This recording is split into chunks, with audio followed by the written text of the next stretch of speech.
Hello and good morning दोस्तों। Welcome to एक नई जिंदगी। आज इस नए सवेरे में तहे दिल से हम आपका स्वागत करते हैं इस खूबसूरत प्रोग्राम में, जहां पर आपने और हमने बीते 20 सालों में एक साथ जुड़कर बरकत पाई है। और मैं विश्वास करता हूं कि आज की सुबह भी कुछ फर्क नहीं है। And we are here to be blessed and to bless you. Yes, a very good morning friends and welcome to एक नई जिंदगी। और जैसे कि पास्टर जॉय ने कहा, इंडीड पिछले 20 सालों से आप और हम आशीष पा रहे हैं और हम परमेश्वर का धन्यवाद देते हैं एक नई जिंदगी प्रोग्राम के लिए और आप सब के लिए, जिनकी दुआओं से ये प्रोग्राम आज तक हम सबको आशीष दे रहा है। और दोस्तों, आज का प्रोग्राम जैसे कि आप देख रहे हैं, हम तमिलनाडु से लेकर आए हैं। तो आज हम तमिलनाडु के लिए प्रार्थना करेंगे। वहाँ जो हमारे भाई बहन हैं, सबके लिए हम खास प्रार्थना करेंगे। और साथ ही आज हम बात कर रहे हैं कि हमारे जो प्रियजन हैं, जब हम उनके लिए प्रार्थना करते हैं और जब हम प्रार्थना में संघर्ष करते हैं, तो दोस्तों कोई भी प्रार्थना व्यर्थ नहीं जाती। जी हाँ दोस्तों, बाइबल में लिखा हुआ है, मसीह में किया हुआ परिश्रम कभी व्यर्थ नहीं होता। चाहे वो प्रार्थना का परिश्रम हो या उन गीतों का, उन सच्ची कहानियों का जो इन ढेर सारे वर्षों तक हमारे प्रिय दर्शकों तक पहुंचाया जा रहा है और हमने इनसे पर्सनली आशीष पाई है। और मैं विश्वास करता हूँ ये सारी मेहनत, ये सारा परिश्रम व्यर्थ नहीं है। और परमेश्वर से प्रार्थना करना तो हमारे लिए वो आशा लेकर आता है, वो उम्मीद लेकर आता है जो नाउम्मीदी को दूर कर देता है। किसी भी लत में मैं और आप क्यों ना फंसे हो, पर प्रार्थना अपने प्रियजनों के लिए बराबर करते रहना, इस आशा में मगन रहना कि प्रभु करेगा, ये हमारे लिए बहुत उचित है। जी हाँ दोस्तों, हमारा परमेश्वर हमारी प्रार्थनाओं का जवाब देता है। वो हर प्रार्थना को सुनता है, हर जो हमारी आह होती है उसे भी वो सुनता है और उसका वो जवाब देता है। तो आइए इस समय हम उसकी जय जयकार करें, उसकी तारीफ करें, उसकी वंदना करें और सुने एक बहुत ही खूबसूरत तमिल गीत जो आज हमारे लिए गा रही है द मिन्स्ट्रेल्स क्वायर। और आइए हम इस गीत से आशीष पाएं।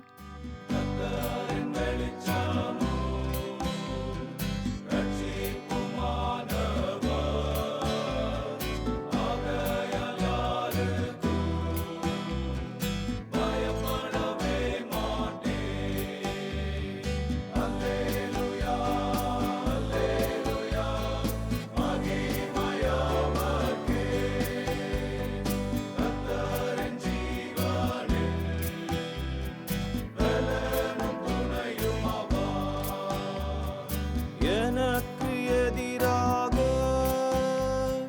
பாளையம் இறங்கினாலும் யுத்தம் எழும்பினாலும் நம்பிக்கையாயிருப்பேன். அல்லேலூயா, அல்லேலூயா, மகிமையாவர்க்கே.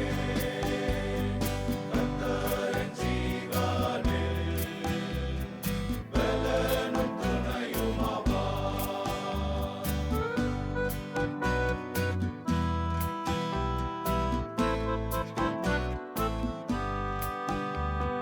தீங்கு நாளில் நம்மை தமக்குள் மறைத்துக் கொள்வார்.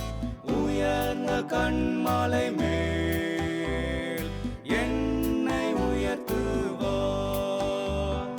அல்லேலூயா, அல்லேலூயா, மகிமையாவர்க்கே. கர்த்தரின் ஜீவனில் பலனும் துணையுமாவார்.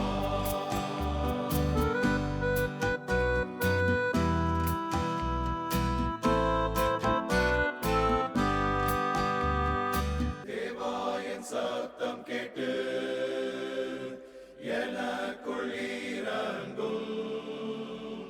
நீரே என் சகாயர், என்னை ரட்சியும்.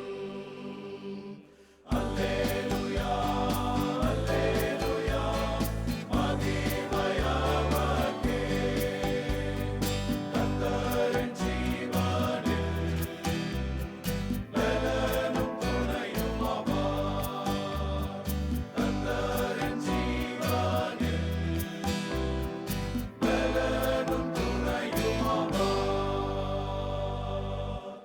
Thank you very much minstrels choir for this very beautiful song. और कितना अच्छा है कि इस गीत के द्वारा हमने जाना कि प्रभु यीशु मसीह हमारी ज्योति है। जब हम एडिक्शंस के अंधकार में फंस जाते हैं, जी तो एक वो ही है जो हमारे जीवन में ज्योति लेकर आता है। बिल्कुल। और कई बार जब हम ड्राइव कर रहे होते हैं या मार्ग से भटक जाते हैं और किसी शाम में या किसी देर रात में किसी ऐसी जगह पर पहुंच जाए जहाँ सब कुछ अंधेरे में है और जी। दूर कहीं कुछ जलता हुआ दिखाई दे, तो हमारी उम्मीद एकदम से फिर जग जाती है और हम चाहते हैं कि हम वहां तक जाएं, पहुंचे। मेरे प्रियो, ये छोटी सी जो ज्योति है ये एक बड़ी आशा लेकर आती है, क्योंकि परमेश्वर ही है जो हमें ज्योति में लेकर आता है, वही हमारे लिए एकमात्र आशा है। जी हाँ दोस्तों, प्रभु यीशु मसीह में हम आशा पाते हैं और ऐसा ही कुछ शंकर नटराजन ने भी अनुभव किया। एक समय था जब ये शराब की लत में इतने बुरे फंस गए थे कि ये अपना जीवन समाप्त करना चाहते थे। और इसी राह पर चलते हुए एक दिन कुछ ऐसे लोगों से इनकी मुलाकात हुई जो प्रार्थना कर रहे थे। और ये जो इनके दोस्त बने, इन्होंने इनके लिए, शंकर के लिए रो रो कर प्रार्थना की। ये प्रार्थना शंकर के जीवन में क्या रंग लाई, आइए हम शंकर से ही सुने। शंकर का जन्म तमिलनाडु के समृद्ध परिवार में हुआ। उनके पिता फूल बेचने का काम करते थे और सब कुछ ठीक चल रहा था, पर उनके पिता की एक गलती ने उनके परिवार को मुसीबत में डाल दिया। हमारे घर में हमेशा कोई ना कोई खून बहाता रहता था, कोई आंसू बहाता रहता था। इसका कारण ये था कि मेरे पिता ने अपनी जिंदगी में एक बड़ी गलती की, जिसकी वजह से श्राप हमारे घर में आ गया। उस श्राप का असर मेरे पिता के शरीर में दिखने लगा। उनका पूरा का पूरा शरीर गलने लगा। उनके शरीर पर बहुत भयानक से रोग जमने लगे। फिर मैं और मेरी बहन, हम दोनों दादी के गांव चले गए। शंकर के पिता के निधन के बाद उनकी जिंदगी गलत दिशा में जाने लगी और उन्हें बुरी लत लग गई।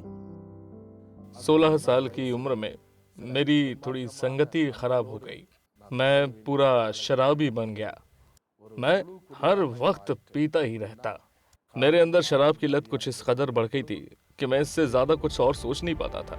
क्योंकि शंकर का ध्यान रखने वाला कोई नहीं था, उन्हें शराब की लत लग गई। शुरू में तो इससे उन्हें आराम मिलने लगा, पर बाद में वही उनके लिए सजा बन गया। इस बीमारी की वजह से मैं ठीक से चल भी नहीं पाता था। जब ये बीमारी आई तो मेरे पास देखने वाला कोई भी नहीं था। इस बीमारी की वजह से धीरे धीरे करके सब लोग मुझे छोड़ गए, यहाँ तक कि मेरी माँ और मेरी बहन ने भी मेरा साथ छोड़ दिया था। अकेला और बेसहारा शंकर रात में एक ब्रिज पर खड़ा गहरी सोच में था, जब वहाँ उन्हें कुछ लड़कों ने देखा। एक लड़के ने मुझसे पूछा कि भाई, तुम यहाँ पर क्यों हो, क्या दिक्कत है? मैंने कहा कुछ नहीं, कोई दिक्कत नहीं है। उसने मुझे फिर देखा और बोला, भाई तुम्हारे लिए कोई सब कुछ ठीक कर देगा। उसने कहा चलो मेरे साथ, हम तुम्हारे लिए प्रार्थना करेंगे और यीशु तुम्हारा जीवन बदल देगा। उन युवाओं के शब्दों में एक आस्था थी।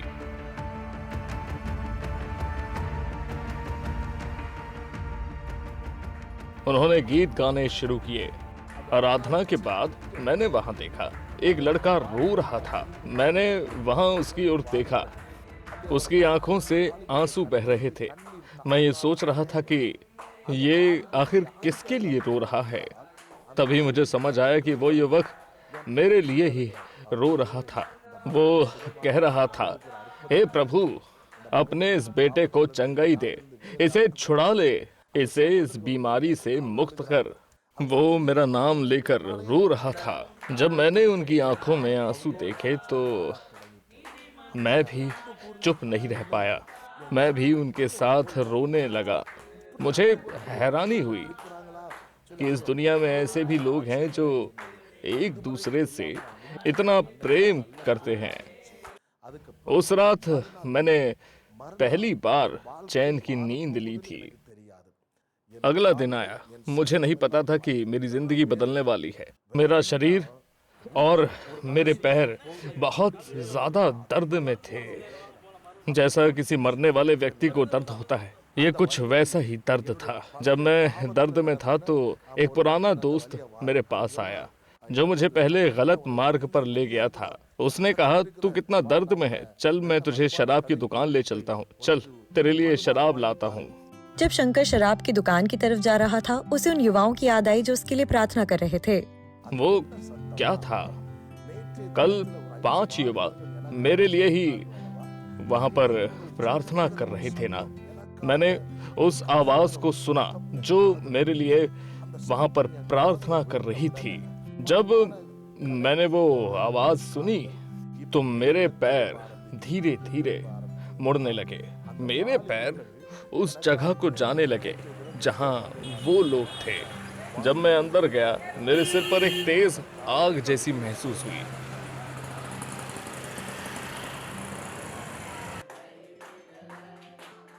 वो आग कोई आम आग की तरह नहीं थी, जैसे ज्वालामुखी फटा करता है। ठीक वैसा ही रूप उस आग ने मेरे अंदर ले लिया था। उसी समय मुझे आजादी दी। उन युवाओं की प्रार्थनाओं का असर हुआ। प्रार्थना के बाद शंकर ने महसूस किया कि शराब पीने की इच्छा खत्म हो गई है। उन्होंने फैसला किया कि अब वो भी बाइबल पढ़ेंगे और प्रार्थना करेंगे और एक नशा मुक्त जीवन जिएंगे। बाइबल का ये वचन मेरे दिल को छू गया और मेरे लिए बड़ा आशीष बना। रोमियो 6:22, परंतु अब पाप से स्वतंत्र होकर और परमेश्वर के दास बनकर तुमको फल मिला जिससे पवित्रता प्राप्त होती है और उसका अंत अनंत जीवन है। वाह, कितनी सामर्थ है परमेश्वर से प्रार्थना करने में। सिर्फ वो लोग जो हमें जानते हैं या वो लोग जो हमें बिल्कुल नहीं जानते पर परमेश्वर को जानते हैं, जब वो हमारे लिए प्रार्थना करते हैं तो परमेश्वर तब भी हमारे लिए वो संभव करता है। जैसे आज हमने इस कहानी में देखता। प्रियो, परमेश्वर से प्रार्थना करने में सामर्थ्य, और ये कितना अद्भुत है कि हमने इस बात को आज देखा है। लगभग 2000 साल पहले भी एक ऐसे ही घटना हुई जब एक जन जो बंधनों में पड़ा हुआ था, एक जन जो निकल नहीं पा रहा था, एक जन जो फंसा हुआ था, उसके लिए कुछ समूह ने प्रार्थना करी और कैसे परमेश्वर ने प्रार्थनाओं को जवाब दिया, कैसे उनकी प्रार्थना व्यर्थ नहीं ठहरे। आइए हम मिलकर सीखें परमेश्वर के वचन से। प्रेरितों के कार्य उसका 12 अध्याय और उसका 5 और 7 पद लिखा है। बंदी गृह में पतरस बंद था, परंतु कलीसिया उसके लिए लौ लगाकर परमेश्वर से प्रार्थना कर रही थी। 7वें पद में, तो देखो प्रभु का एक स्वर्गदूत आ खड़ा हुआ और उस कोठरी में ज्योति चमकी और उसने पतरस की पसली पर हाथ मार के उसे जगाया और कहा, उठ जल्दी कर। और उसके हाथों से जंजीरें खुलकर गिर पड़ी। जी हाँ प्रियो, कितना अद्भुत है ये।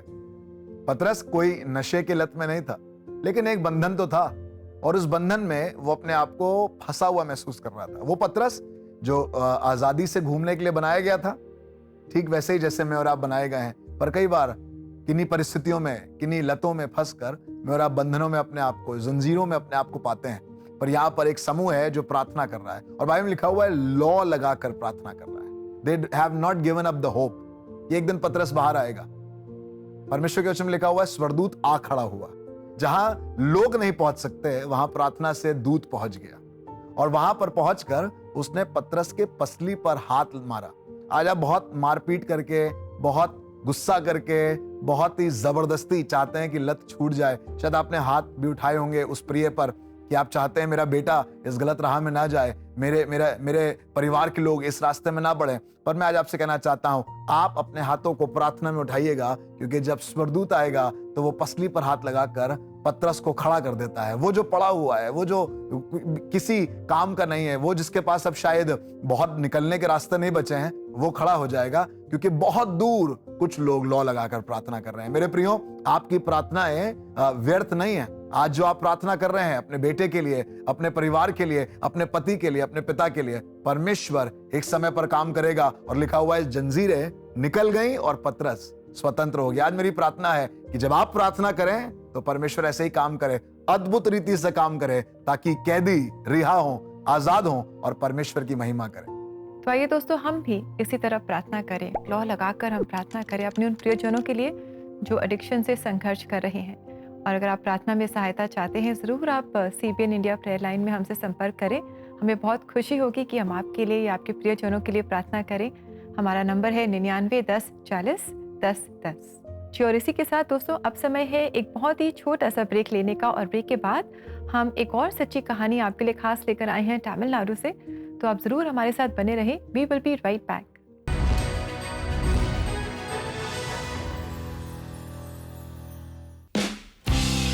नई जिंदगी हर बुधवार आपके लिए राष्ट्रीय क्षेत्रों का रंग नेशनल टीवी के रंगमंच पर लाता है। देखिए सच्ची कहानियां, सुनिए चर्च कॉयर्स और सैर करिए ऐतिहासिक गिरजों की। हर बुधवार चलिए एक नए क्षेत्र में।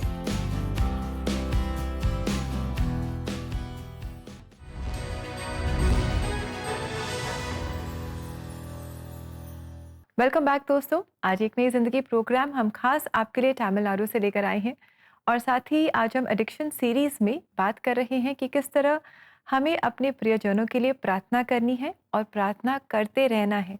हमें हार नहीं माननी है because it is a wrestling match जी है ना जो चल रहा है, जहां हम अपने उन प्रियजनों के बिहाफ में रेसल कर रहे हैं। जी एंड जैसा कि हम वचन में पढ़ते हैं, we are wrestling with principalities and powers. जी और तो हम बने रहे, लगे रहें, क्योंकि निश्चय है कि अगर परमेश्वर हमारे साथ है तो जय तो हमारी ही है। जी हाँ। और कई बार हमें लगता है कि हम उन इंसान से लड़ रहे हैं।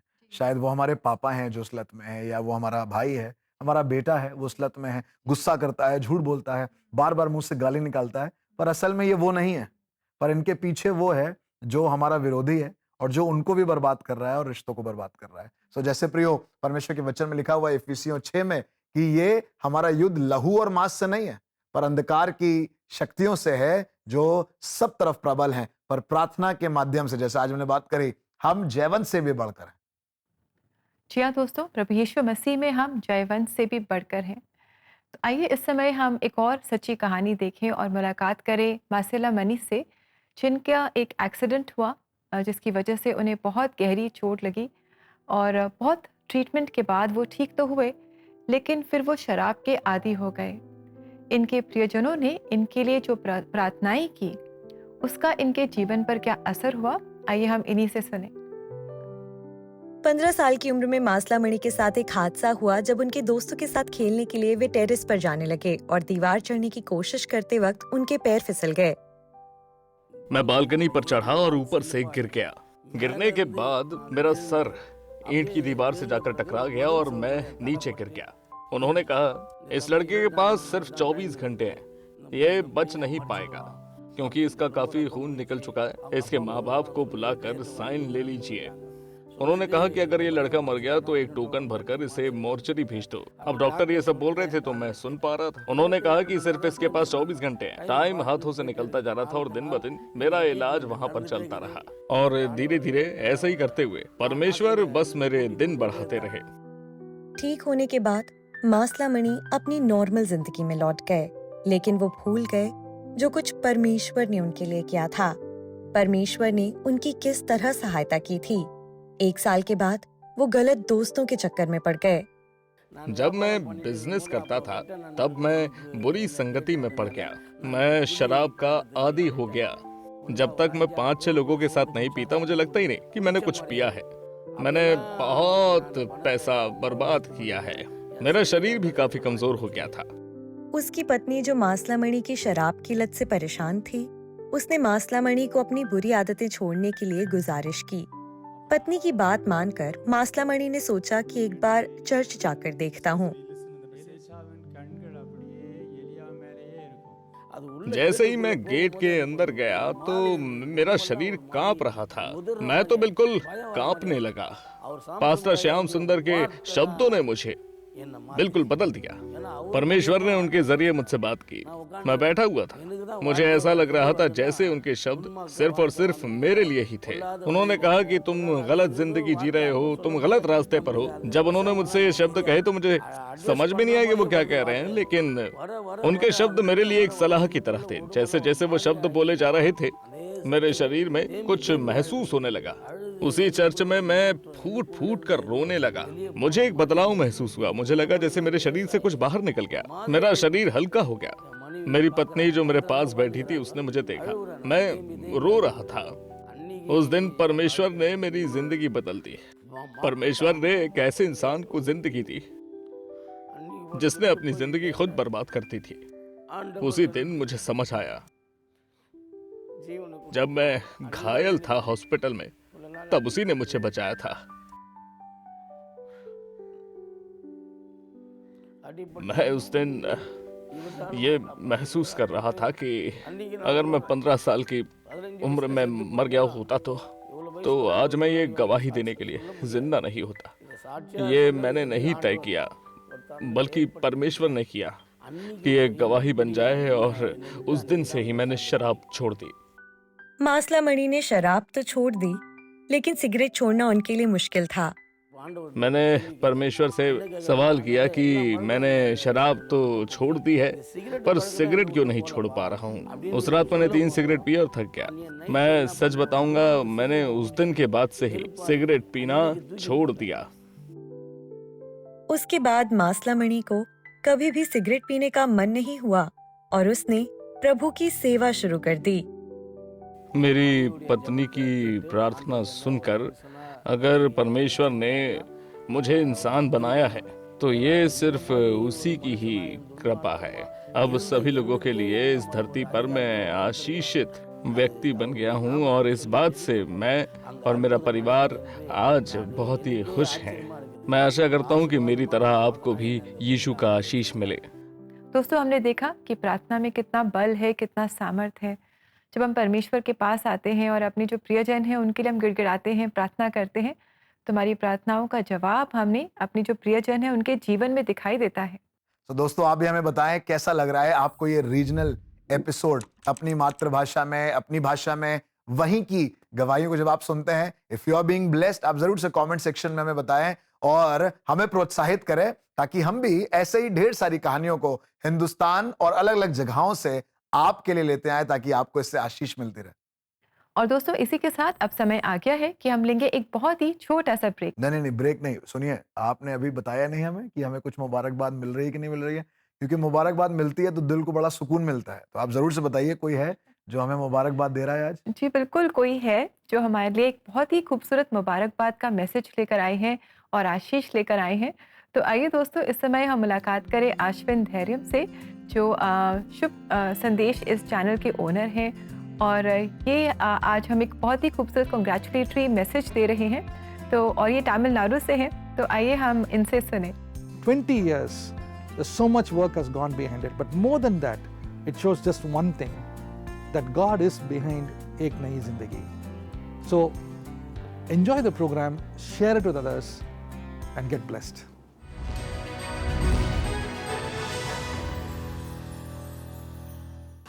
अपनी भाषा में परमेश्वर के वचन को सुने। CBN इंडिया YouTube चैनल पर आपके लिए प्रभावशाली प्रवचन, हमारी मदद करें। सुंदर भजन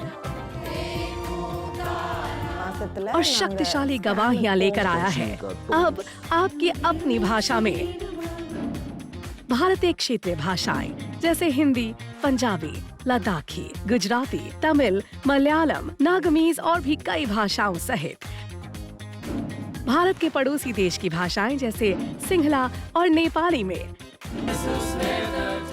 हमारी क्षेत्रीय प्लेलिस्ट आपके दिल को छूने वाले कंटेंट से भरी है। ये एक मौका है ऐसे कंटेंट को देखने का जो आपको प्रेरित करेगा, परमेश्वर का वचन सिखाएगा और आपको उम्मीद देगा। ये सब आपकी अपनी भाषा में, बस एक क्लिक दूर। आज ही CBN इंडिया YouTube चैनल को सब्सक्राइब करें और ऐसे कंटेंट को देखें जो सीधे आपके दिल से बात करता हो।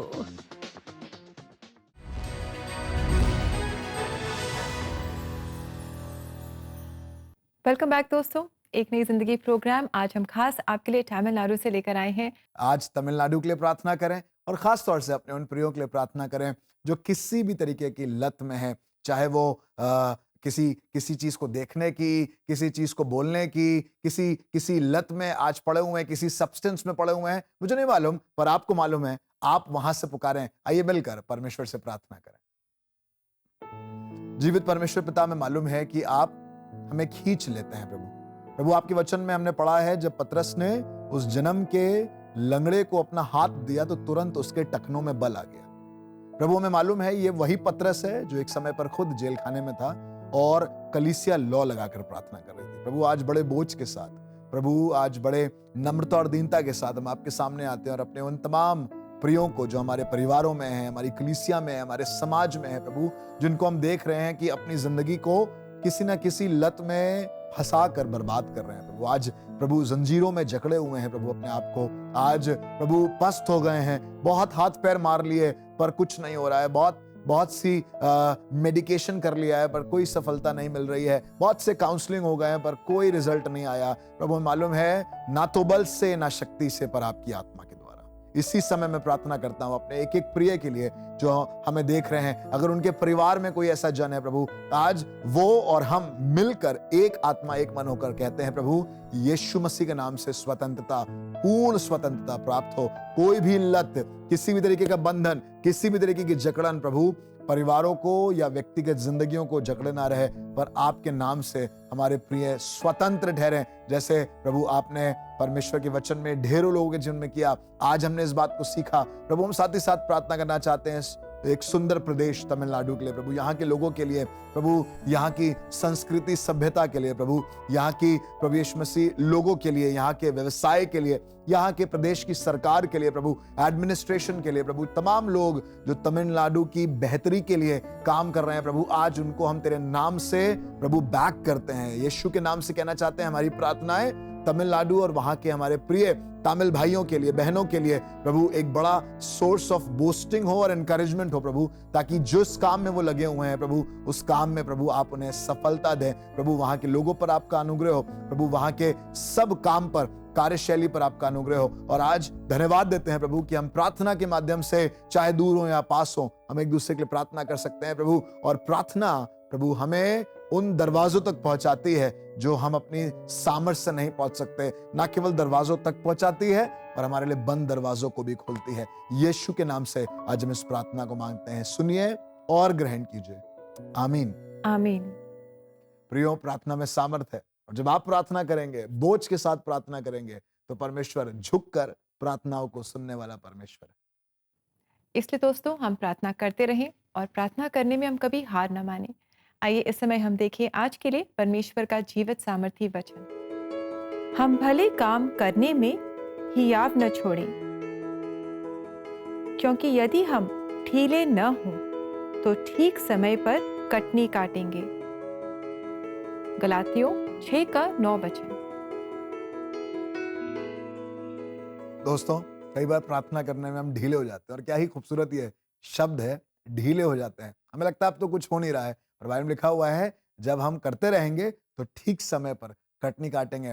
प्रार्थना परमेश्वर की सामर्थ को लेकर आती है और ये कभी भी निष्फल नहीं होती है, कभी भी फेल नहीं होती है, क्योंकि परमेश्वर विजयी परमेश्वर है। जैसा आज हमने देखा कैसे परमेश्वर ने अपना काम किया, इन जीवित कहानियों के द्वारा मैं और आप उभारे गए, कैसे कुछ लोगों ने मिलकर प्रार्थना करी और शंकर भाई का जीवन कैसे परमेश्वर ने बदल दिया। कैसे कुछ लोग हैं जो प्रार्थना के माध्यम से परमेश्वर के अनुग्रह को हमारे जीवन में लेकर आते हैं। आपको भी उभारना चाहूंगा, प्रार्थना करना मत छोड़ें, निराश ना हो, क्योंकि प्रार्थना करने में अगर हम ढीले नहीं होंगे तो ठीक समय पर परमेश्वर के प्रतिफल को और उसके अनुग्रह को प्राप्त करेंगे।